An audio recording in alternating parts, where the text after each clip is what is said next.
di bawah panji ahli sunnah wal jamaah. Semoga nanti kabupaten Bengkulu yang tercinta ini dengan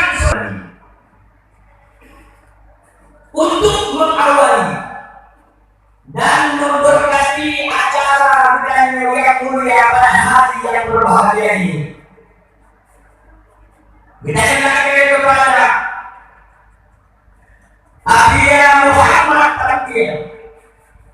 Beliau sebagai wakil ketua forum Majelis Taklim Sirul Muqaddim Dunia untuk membacakan ayat-ayat suci Al-Quran, sekaligus dilanjutkan dengan doa salawat.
La